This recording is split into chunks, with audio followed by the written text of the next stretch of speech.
Hello and welcome to Tipping Point Radio. I'm Craig Merriweather and you're listening to the Garden of the Mystics. All of us are here living at this moment in time for a reason. For some of us, the purpose of our lives is apparent. We know who we are and what we want to do, and we do it. The majority of us, however, feel lost to one degree or another. We look at those other people with envy and awe. How is it that they are so clear and focused? What can we do to find our way when the only path we see is riddled with fear and confusion? But you know, the universe is not cheap. So how do you become abundant in an abundant universe? Well, it requires trust, discernment, intention, love, honesty, commitment, and discipline, what Dr. Santi Meunier calls practical spirituality. Dr. Santi Meunier is a highly regarded psychotherapist and recognized expert in the field of addiction. She's helped thousands of individuals and families recover and stabilize from the ravaging effects of substance abuse and addiction. She has also pioneered and led hundreds of groups in her 3-level outpatient recovery program for adult children of alcoholics. As an educator, Dr. Meunier has worked extensively with troubled adolescents, developing abuse and addiction recovery programs for several residential schools. In her book, Dying for a Drink, The Hidden Epidemic of Alcoholism, she presents the latest medical discoveries and treatments for alcoholism, including a step-by-step guide of her own holographic treatment plan developed over the last 20-plus years. Now here's my interview with Dr. Santi Meunier.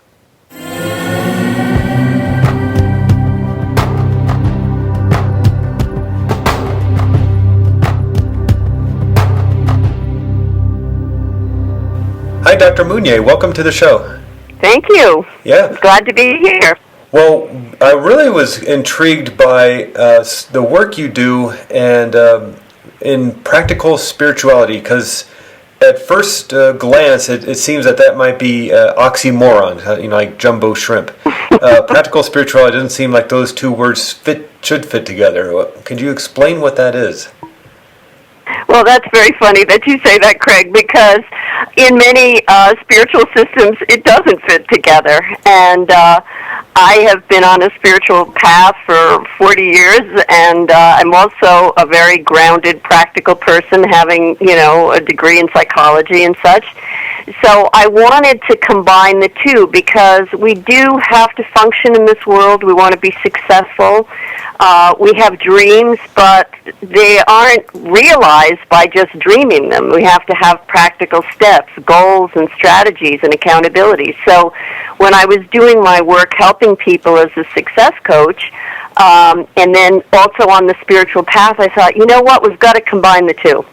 Because one is great, but without the other, it's sort of the yin and the yang, right? Without the other, it's not really manifesting a successful life.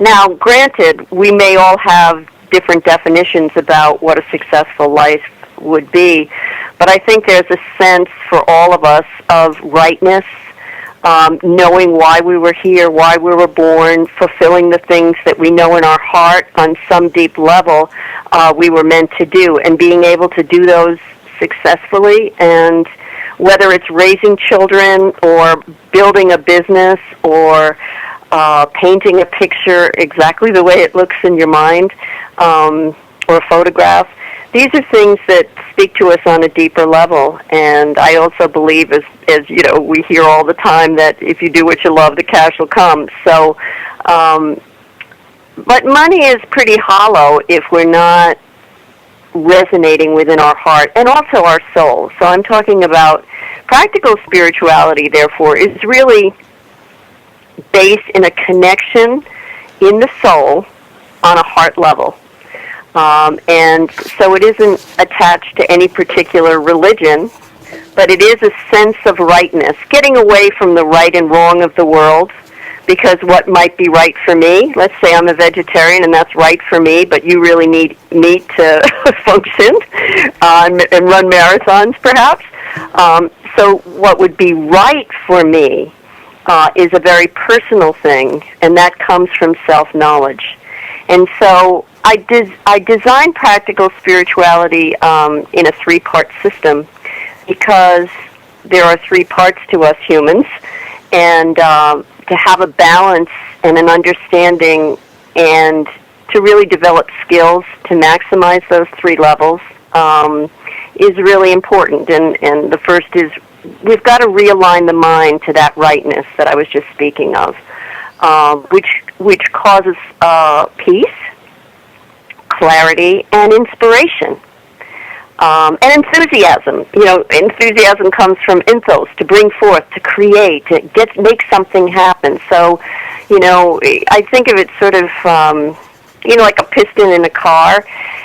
If it's right aligned, it functions and the spark fires and the car goes. Even if it's a little bit off, I don't care if you have a Jaguar or a Chevy, if it's a little bit off, not much happens. Puttering stops and starts. So really finding that way to realign and find the rightness for you and identify that, and to remove old ideas that block that understanding. And we can talk about that if you want to. And then the healing of the body. This is our vehicle. It's going to carry us through this life.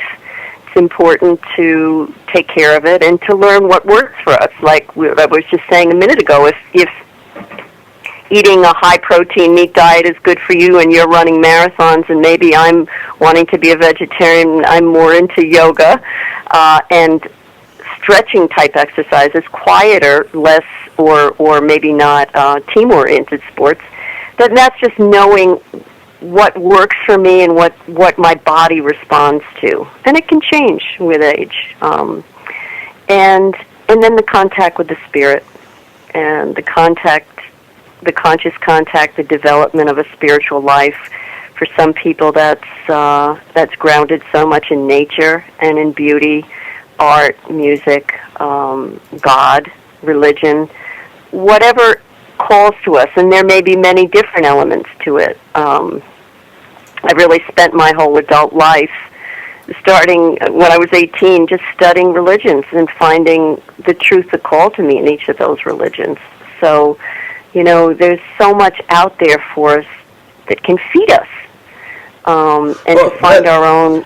I like the idea that there's stuff out there, and I love going to workshops and retreats and things like that. And when you said enthusiasm a little bit ago, it kind of struck me as, there's a certain aspect that we need to be enthusiastic, but you also got to clean the bathroom, do the laundry, get the kids from school, and this kind of day in, day out of, let's call it drudgery, of the chores of life, kind of may get in the way of that enthusiasm. Well, here's the thing.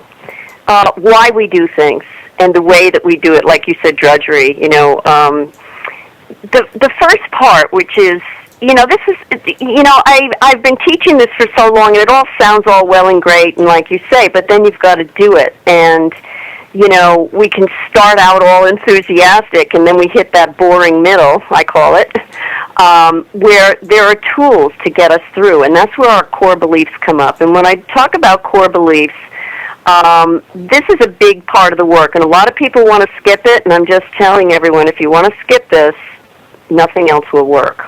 We'll get just so far, and then we'll just go back into our old patterns if we don't do this particular piece. And core beliefs are beliefs that we have inherited from where we were born, our socioeconomic system, our family system, whether it was religious or not, our ethnic system. And I would like to give a quick example of what I mean by that. If, let's just say we were sponges. A child is a sponge. And they're placed in a dish of liquid. And the liquid would be made up of what I've just said, our family systems, whether we're a middle child or a wealthy family, a family that believes in education, whatever. We have talents, okay? So as that sponge absorbs the liquid, it can become saturated. So all the liquid is absorbed. But that sponge is never the liquid. It's just absorbed it. And so much of life, we go through life thinking who we are, and it's not who we are. It's what we've inherited. It's what we've absorbed. It's the beliefs we've been taught. It's the hurtful things that have happened, the experiences that we've had, and some of them have been awesome. They're not always painful, but many of them are. And So our identity is associated with that. So if part of what we learned was, you're never going to be anything, you're stupid because maybe you had dyslexia or something, and this is before that was identified, to give somebody skills as they go through life feeling like they're stupid. Well, regardless of how you try to compensate for that, if that's a core belief, it will always sabotage your dreams. So being able to uncover, discover, discard, which is the three-part system for core beliefs, and I have a lot of exercises that I can help people with in a very practical way, by the way. It's like deleting the stuff from the computer, from our email that is no longer relevant. If we don't do it, it subconsciously affects things. And I know for me, I had one that was a biggie, that I was unlovable. I had to leave home at 14. My parents were alcoholic. And regardless of what anybody said, I had many, many people that cared about me and loved me, and actually a family that took me in. Deep down, I felt unlovable. And until I did that work and identified it, my successes were very short-lived, and I became an overachiever trying to, be superhuman to be loved, right? Or to be a perfectionist. All the things that can stem from these core beliefs. So when you talk about, you've got to wash the floor, you've got to pay our bills, right? If we identify the core beliefs, which are self-defeating thought systems and patterns, they're stories based on the perception that we've inherited, we can change the story. And we can change the story forever. I'm not interested in Band-Aids. There's a lot of therapy out there. There's a lot of self-help stuff out there. It can be great stuff. But it's a Band-Aid. If I'm interested in permanent change in one's life, so that, because my commitment is to help people be all that they can be, to fulfill whatever their function is on this earth. And some people have a very lofty function, like, say, being a president of a country or something, and some, maybe it doesn't seem all that important, raising beautiful children or having a small business. It's meant for them. And when they fulfill it, everyone around them is blessed as well. There's a big picture here of which we're a part. And if we don't deal with the core beliefs, we never get to fulfill that piece of the big picture. So that's the practical side. We've got to do the practical, uncover, discover, discard, the hard stuff, the stuff that, are like the scales when you're learning the piano. No matter how talented you are, you're never going to get good if you don't practice those scales. Nobody likes them. Right. Well, I'm intrigued by your story, because I didn't know that about you, and it kind of whacked me upside the head, because my son's about to turn 14 in a few months, and I just can't imagine the having to send him, or he would, your stories you left on your own, is to kind of go off on your own at the age of 14. He seems unprepared for that. I don't, how did you manage that? Well, first of all, I didn't feel like I had a choice. There was a lot of violence because of the alcoholism that was in the home, and I just knew intuitively, and this is, again, I had been practicing prayer and meditation. I had always had a close contact with a power greater than myself, and I just knew that if I didn't leave, that I would probably not survive. And I don't want to be dramatic, but that was the message I got. And I actually got a job. I'm very tall. I'm 5'9.5", and back in those days, that was the tallest kid in the class, okay? And so I could lie about my age. And I got a job at a hotel and was a night clerk. And I actually kind of liked that, because I started in the summer, so I was up, at night checking guests into this kind of resort hotel.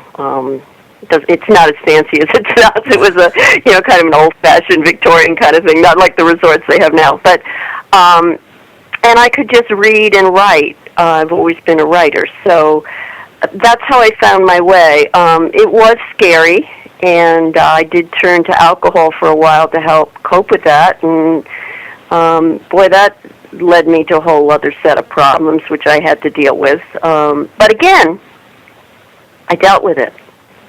The stuff, our core beliefs, the things that we get in life, it's not so much what happens to us in life, it's what we do with what happens to us in life and our attitude about it. And, I feel like we're all alchemists, and we get a lot of lead, and you get it put in your basket, and it can make you sink right to the bottom.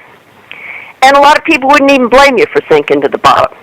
But that's not why it's there. We have the ability to turn things to gold. I got a PhD in chemical dependency. I studied brain research for alcoholism and addiction. So, those experiences in my childhood, even though it was, fast forward 25 years before I was able to do those things, that's how I wrote my book, Dying for a Drink, and helping families to identify alcoholism and give them choices that maybe otherwise they wouldn't be aware of. So, how I coped with it was one day at a time, making some really good choices and some really bad. And I do want to say that a loving family from one of my friends in high school took me in, and I stayed with them. I tried going home a couple of times, but it just it wasn't going to work, and then my parents passed away. So,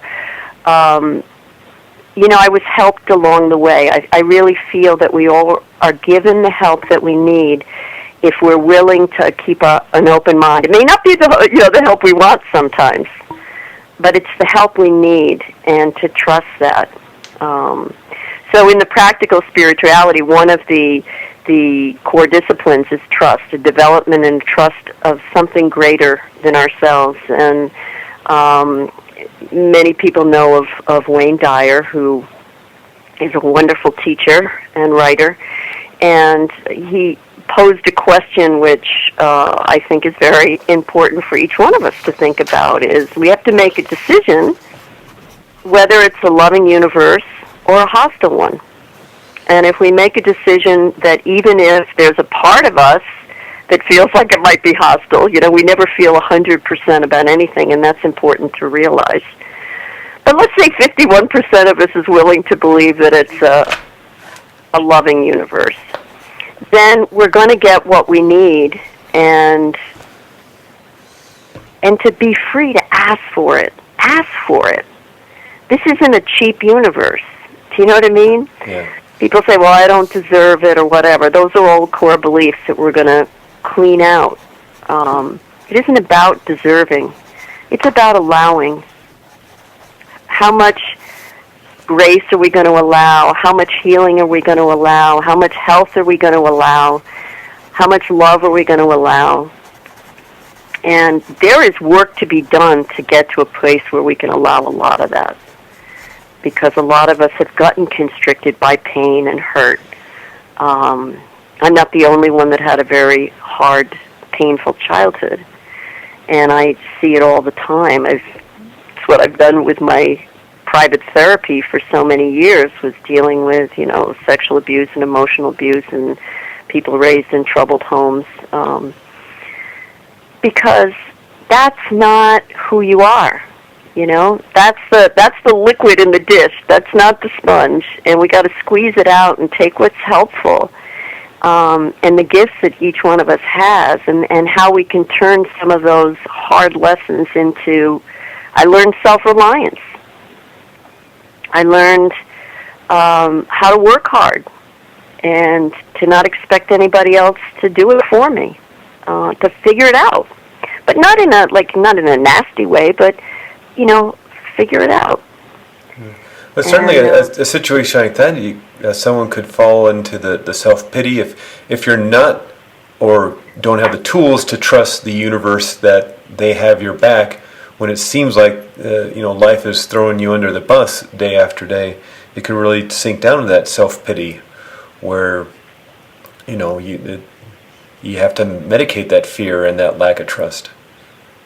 That's right, and I actually did an article called "Fear Needs Medication," because the Fearless Living program, which is an extension of this practical spirituality, is about all of that.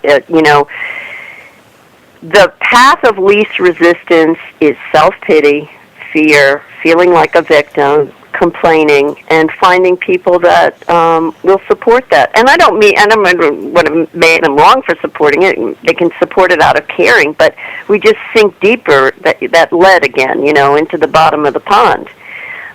So I've used a system, because I think there's way too much, guilt and shame and victimese, as they call it, speak in the world of what's helpful and what's not helpful to my highest good and healing. So when I'm working with you, I'm not going to worry about what's right or wrong or who was bad or blaming. Okay, we can acknowledge it. We can acknowledge we've got to feel the pain, but we don't have to live there for the next 20 years. That's uncover it, discover how it's impacted us, how it's framed us, how it's still hurting us today, and what we need to do to discard it, free ourselves from it. So everything is helpful or unhelpful. So if going for a walk in the morning or feeding the bird feeder, if that's helpful to my well-being, then let's do that today. And keep it, in today and this is the practical part of the spirituality too. Do as much today as is helpful to our highest good and healing. And, sometimes we don't know what that is, but we always know what it isn't. We always know what isn't helpful. Just like we know what isn't kind. I may not understand all the complexities of love, and I talk about that a lot, the misunderstandings about that word. But I know when I'm being kind, and I know when someone's being kind to me. So let's keep it in terms that resonate and that we can use in a practical way. So what's helpful today, let's do as much of what we can that's helpful today for our highest good and healing. Not to get good, but to get aligned with who we are, because we're here to do something. And that's, Craig, probably my strongest message. Why have I done this work my whole life? Why am I here? I know why I'm here. I'm here to help people get free so they learn, not only uncover what their function is, what their mission is. Like, for instance, for you, I don't know you. We've had a couple of emails trying to arrange this interview, but you're doing really good work. You're interviewing important people, getting a message out there that people need to hear. You're fulfilling a function that otherwise may not be fulfilled, certainly not with the subtle nuances that come uniquely from you. So for me, the greatest happiness is when that light goes on in somebody's eyes and I see that they're going to allow themselves to have the life that Spirit wants for them. Maybe it's not the life Mom and Dad wanted. Maybe it's not the life husband wants. But it's the life they were really meant to live. And they have people, because it's all about service. That's the greatest happiness, is when we serve others. I remember I had a garbage man, and he painted his truck, and I won't say his name, but he was the happiest garbage man, and he had flowers on his truck, and if people threw stuff away, he'd fix it up and give it to people on his route that maybe needed a chair or needed a television or whatever. This man was an angel. And, not many people smile when they see the garbage truck coming, but they did with him because he was in right alignment. And it makes us happy. And it inspires other people that maybe they can do the same. So that's my mission. And well, it seems like a lot of people don't have that joy and peace within themselves. They want to have a peaceful, loving relationship with God, with High Source, with the universe, but they don't have that peaceful, loving relationship with themselves. Exactly. Because they don't know who they are. They're believing that liquid they absorbed, the experiences they absorbed, just like I believed I was unlovable because of the way that my mother treated me. And as long as I believed that, I wasn't going to have any happiness and I wasn't going to have any love. I had to look at that and say, what if that's not true? What if that's not true? What if that behavior was not about me? It was put on me because I was her child, but that was her alcoholism. That was her not having done her work. So that's why we've got to go look at the story. We've got to go look at the experiences and see where things have not been healed. Buried, repressed hurt and anger and shame and secrecy, those things, they don't just go away. They're like clouds. The sky might be blue, like you take off in a plane and you go through the clouds and the sky, it's just blue. But on Earth, you're not seeing it. It's dark gray clouds. So that's the part that takes the work that finding somebody, a therapist, a spiritual advisor that you can really trust. And I am certainly willing. I do many, many phone sessions all over the country because a lot of people, they just need a little bit of guidance and a little bit of direction, a little bit of validation that whatever that small, still voice is that says they know there's something more than that, they feel it inside of them. And that can be a big part of the unhappiness is how do you make it manifest?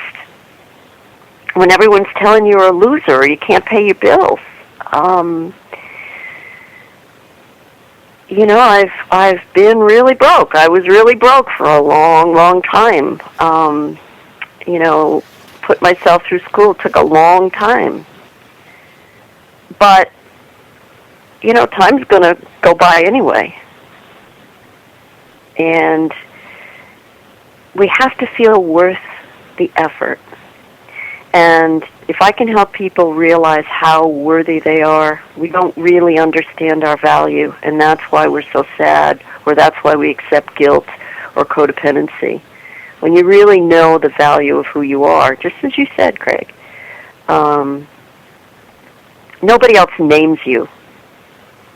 And that is a big piece of the realigning the mind to what is true about you. Not the experiences, not what people have said about you, but what is really true. Who are you really? And that, to me, without that, we can't build a foundation. See, the practical spirituality has those three aspects of the body, the mind, and then our spiritual conscious contact, because those are the foundation. You can build as big a structure as you want when you have a solid foundation. If you try to skip that, or you're poisoning the body or ignoring the body, it isn't going to work. So, well, it seems like it's the foundation, but it's also the massive amount of work, because finally you kind of get spirit aligned, and then you get sick, and then all of a sudden you get anxious and fearful, and it seems like it's a constant juggling act. Yeah. Well, it's interesting you mentioned sick, because there are a lot of people, probably a lot of your listeners, that are facing health challenges, and that's a real part, because the body is not going to last. And we can take really good care of it, but we do have genetic markers. We have predispositions to things. We have accidents. I just lost a friend who was hit by a car last week. You never know. But in terms of disease is what is the body trying to tell me? I'm also a yoga therapist, and one of the tenets of yoga therapy is really looking at the metaphor of disease. I remember having had endometriosis, and very, very painful. I ended up actually not being able to have children because of it. And so I was feeling that same way. It's like, oh my God, hit me while I'm down. It was really hard not to be full of self-pity. And and in pain about that. And I'm not saying that I didn't go through pain about that. We are human, and there's no shame in that. It's just not who we are. It's something we have to go through. But it's like Winston Churchill said, when you're going through hell, keep walking. You know, a lot of people stop and they stay there and they think that's who they are, that's their life. No, we got to keep moving. But the metaphor for that was really why was I strangling the life out of my womb? Because that's what the endometriosis was literally doing. And I came up with 7 answers working with a therapist over a 2-year period. And when I realized all those different elements, I don't need to get into them now, it went away. Now, granted, I still wasn't able to have children, but I was relieved of the pain. I was relieved of the illness. I had a spontaneous healing. And I laughed to my gynecologist. I said, yes, some spontaneous healing. It took me 2.5 years to work on this thing. But it was a spontaneous healing. So if somebody is having cancer or any kind of health challenges, but nobody said it was easy here. It's not easy here on this earth.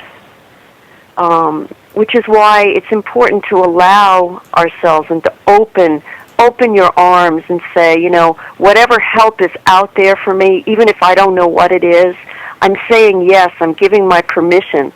Give me big billboards. Give me big billboards to see what would be helpful on this healing journey. And what's not helpful. Have alarms go off if there's something I'm doing that isn't right, you know, for my health and healing. So those are the types of things that we ask for. We ask for courage when we're afraid. You know, most people focus on their fear, and it just, we strengthen what we focus on. We just end up with more fear. We don't take certain chances because we're afraid, and then we've got twice as much fear. So we have to understand the nature of fear. That's part of what the Fearless Living program is about, is understanding what fear is and what it isn't, and what choices create more fear, even though it's telling us, oh, I'm too afraid to do that. To recognize, okay, you have free will, you don't have to do it, but if you just need to realize that if you don't do it, you're going to end up with twice as much fear. Is that what you want? And to be able to really see how that mind works and how fear works, and to not let fear keep us imprisoned, really, in a little small sense of ourselves and our world and our capacity to create and to love and to navigate this life, and to not tell us who we are. So I say, okay, it's, you know, we're always going to have fear while we're human. Challenge it. Do it anyway. And do it with the support of people who are available to help us. Well, speaking of supportive people who are here to help us, I want to let everybody know where they can find out more about you. Probably the best way is at your website, which is santimeunier.com. That's spelled SantiMeunier.com. Or you could just go to tippingpointradio.com/Santi, SANTI, and you'll see all the links there.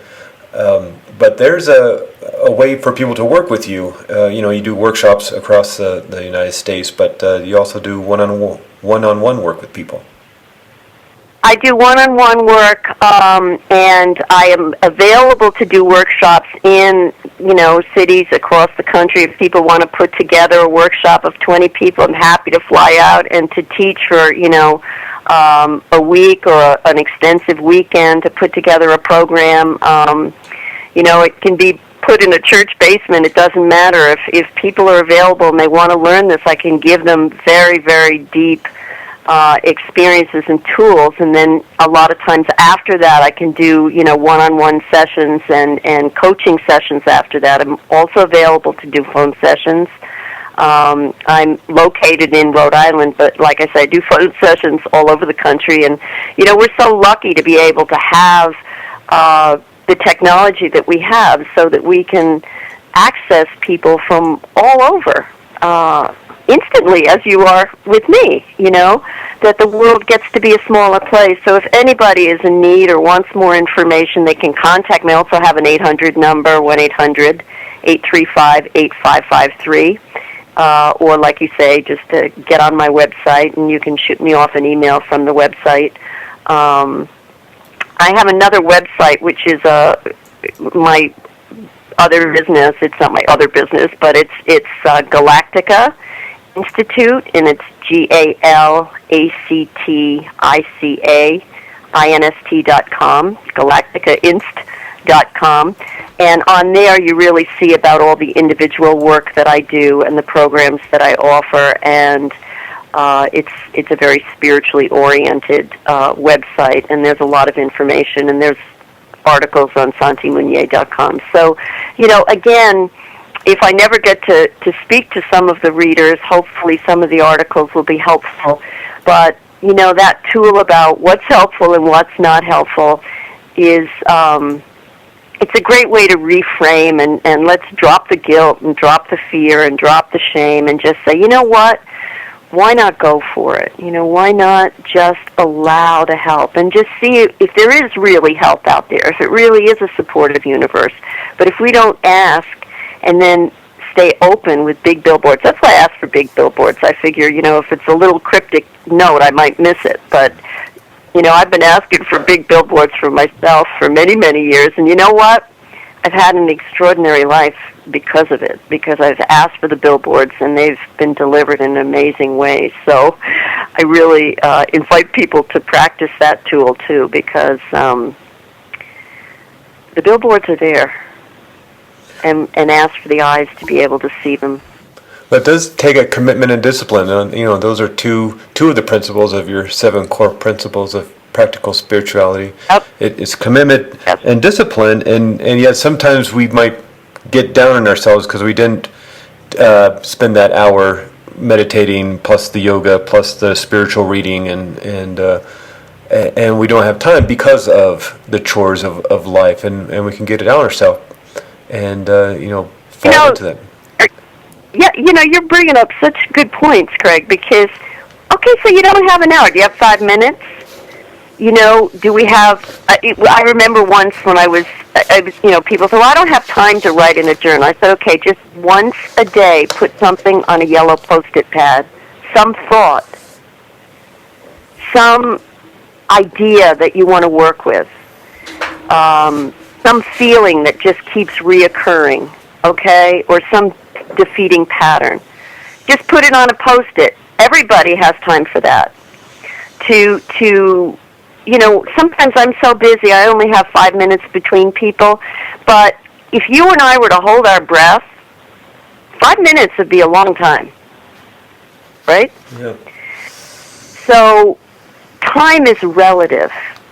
If all I have is 5 minutes to say a prayer or to go out into nature and just take a few deep breaths in the busyness of the day, a lot of people have young kids. It's 5 minutes is a luxury. So I ask to have time slow down so that I can make the most of the 5 minutes that I have and not think of it as not enough, but fully utilize it. And to remember that if I was holding my breath, 5 minutes would be an eternity. So it's the way we approach things. If I approach, well, I don't have the time, well, then guess what? You don't have the time. So I make time work for me. I'm bigger than time. We all are. Everything is about perception. The Talmud says things aren't as we think they are. They're as we think we are. So in other words, if the world is hostile, it's because those liquids that we absorbed affected our perception, and we believed that the world was hostile. So that's what we see. So if I need to be shown differently, I can ask to be shown differently. I can be asked to be shown to see myself differently, to see myself perhaps as my Creator sees me, instead of the way my parents or my husband or myself. And to really, really look at it. Because a lot of times those things, people could say 100 nice things to you, but it's the one person in the back saying something nasty that somehow is the one we remember. Right? Yep. Why is that? Why is that? Well, that's because there's core beliefs there. And like I said before, when you really know who you are, we become internally directed as opposed to externally directed. So if somebody calls me a liar, and I know in my heart that I'm not a liar, I don't even have to defend it. I can say, I don't know what this is about, but it's not about me. And I don't react. Now, if I'm a little bit of a liar, and you call me a liar, I'm going to get mad. But see, that's giving me a gift to show, you know what? There's an opportunity here to clean something up.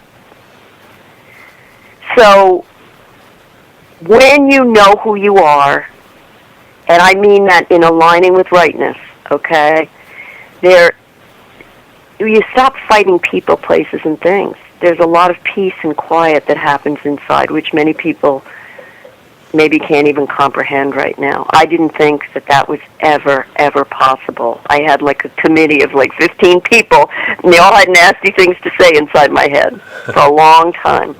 Yep. And so it to identify them. Okay, the critical parent, the judge, the jury, the shamer, the blah blah. Let's identify them. They're not you. They're not you.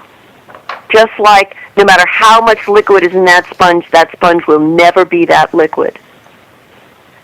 And it's being able to separate ourselves from the stuff. And until you do that, you get bogged down with it. You can't see the forest for the trees. So, is it a lot of work? Well, yeah. But what a payoff. We can do a lot of work in denial. We can do a lot of work drinking and trying to do a job and trying to cover it up, or spending money we don't have, or having painful relationships. That's not a lot of work, but you don't get free. You don't get peace. You don't get to understand why you're here. So we're going to work either way. Just like, there's tools. You either use the tools, functional tools, do what they say they're going to do. Dysfunctional tools don't. And it's a choice.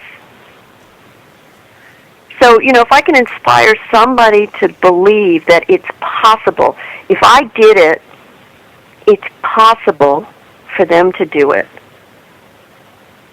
We don't have to believe that we can do it. We can just have to believe that it's possible. If other people have done it, it's like, when I talk to people about quitting smoking, that can be a really tough thing. And I say, well, other people have done it, so it's possible. I haven't had a cigarette in 40 years. Well, 38. But who's counting, right? I never, ever thought I'd be able to quit smoking.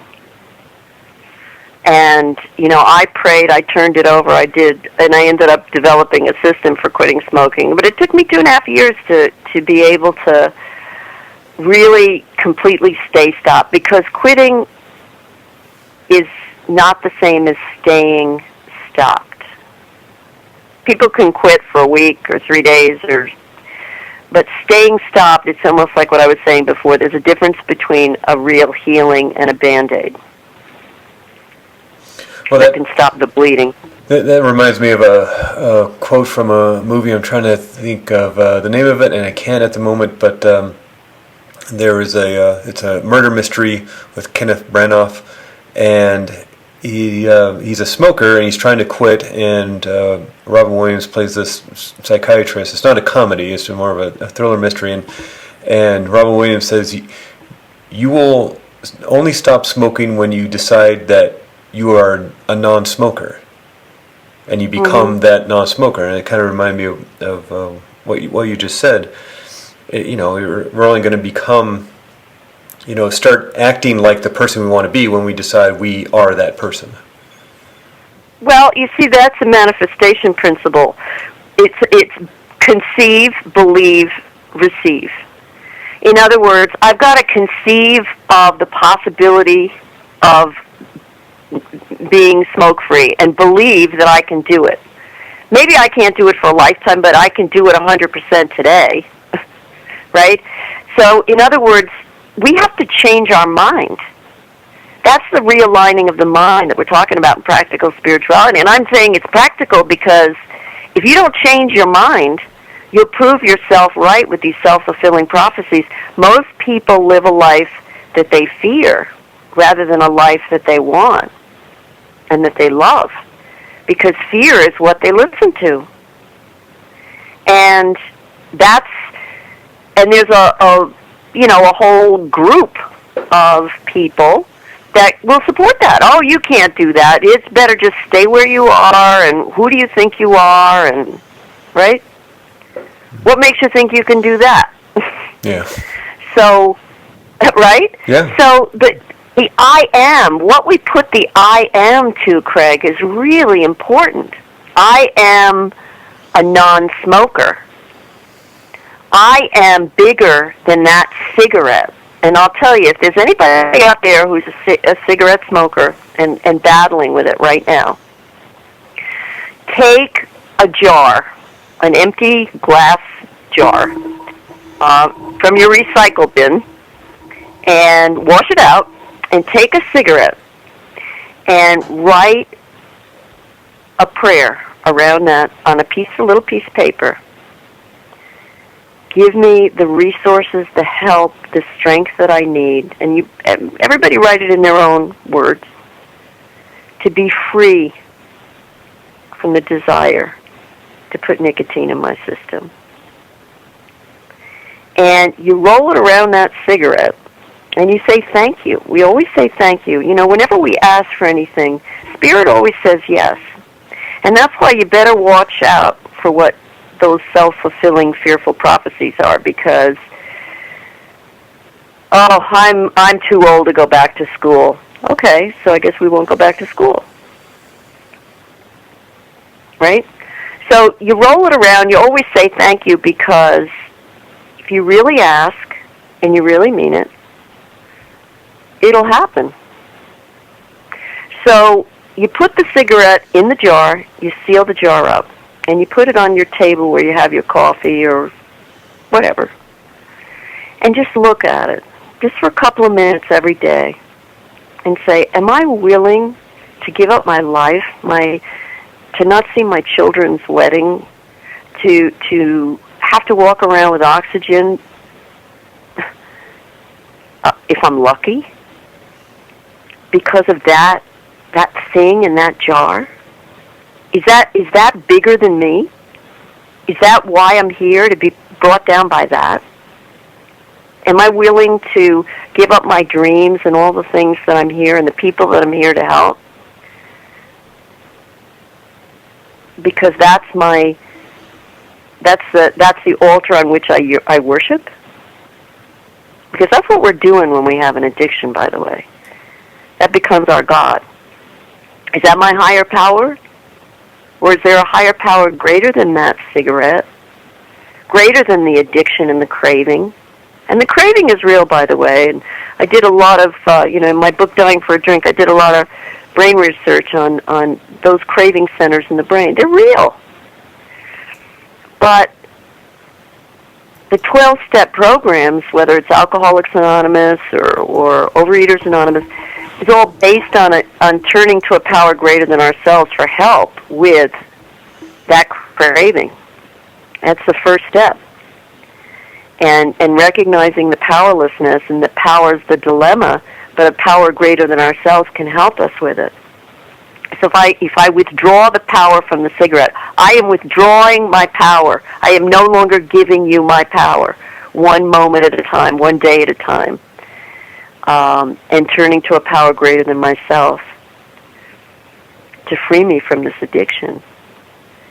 And so if anybody's out there, I really invite you to try it. I invite you to go online and just look at what the 12 steps are, because that first step is about admitting powerlessness, but inviting in a power greater than yourself. And maybe it's your doctor.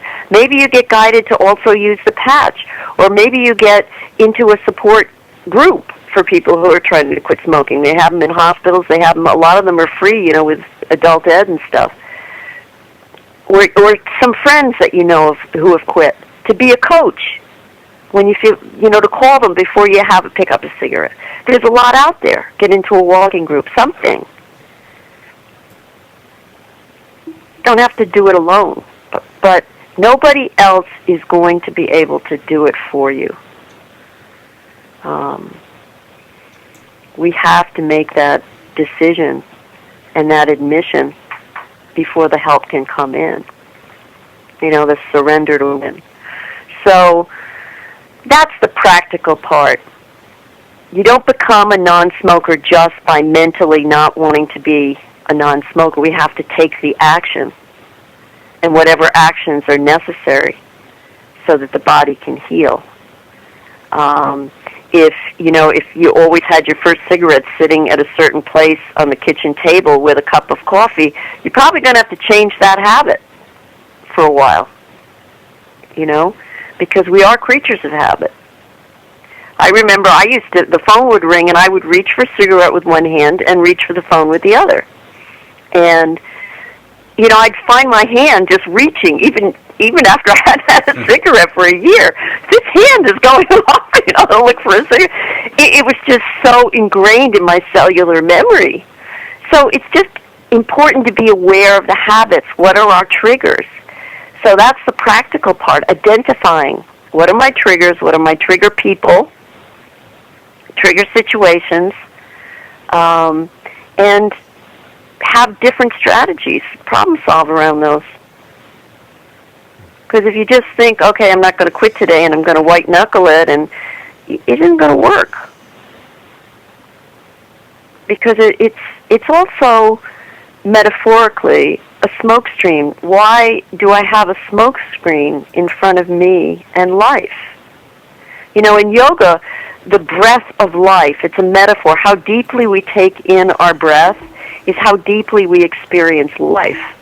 So for cigarette smokers, why have I done this? Why am life feels maybe too much. I can't handle it. I need a crutch. I need some kind of a screen between me and maybe the pain of life, or the demands of life, or just the reality of life.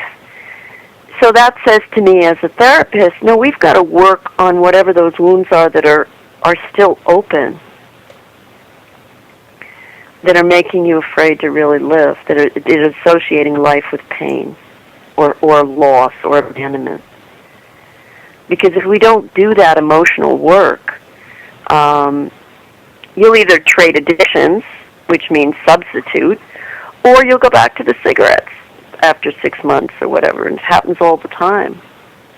And by the way, it doesn't make somebody a bad person, but it's a call for help, and you're not answering the call with help. You're answering the call with something that's going to hurt you. So now you've become the perpetrator. And you got to look at that. Well, and is that what you want? Yeah. And that goes back to the commitment and discipline, to do the work. And the honesty, the self-honesty, which is another one of the, we have to really be honest with ourselves about what we're doing and why we're doing it and how much willingness we have. Let's say you don't have a lot of willingness. You're maybe afraid to have lung cancer, but you don't have a lot of willingness. Okay, well, let's admit that. Say maybe, I need 51%, I got 36% willingness. Well, then let's just start praying for the willingness to be willing to do it. You know what I mean? It's like we've got to start with where we really are. and get real and honest about that and not judge it. Because from honesty, anything can shift. Without it, it's a lot of times just a cat and mouse game. So, yeah, getting honest about where we are and not judging it, and just saying, okay, what would be helpful? Pray for the willingness to be willing. Yeah. Dr. Meunier, I so appreciate your time. We're so blessed to have you, and I didn't mean to interrupt you there. I was just, I so appreciate everything you've been saying, and it's been an amazing conversation with you for, almost an hour. So I know you're busy, and I just want to thank you for your time, and I want to let everybody know, again, go to Dr. Meunier's website, santimeunier.com. You can go to tippingpointradio.com/Santi, SANTI, to get the link and link to some other cool stuff that she has, including her book, Dying for a Drink. And Dr. Meunier, I so appreciate all the work that you're doing. You've had an incredible story to tell, and some amazing insights. Well, thank you, and I so appreciate the show that you're doing and that you asked me to be on, and love to come on anytime and to be of help whenever. And I wish you all the best, and everybody that's out there, just, you know what? When you know your value, I just hope, that's what I hope, that someday you really know the value of who you really are. What a wonderful thing, and it's nobody can take it away from us, and we can build a beautiful life on it. So thank you, Craig, and bless you in the work that you're doing, and bless everybody out there. And I did say a prayer before we started the interview that everybody that was listening today would be really blessed by just hearing the words, and that's what I wish for everyone. Okay? Thank you so much. Okay. Bye-bye.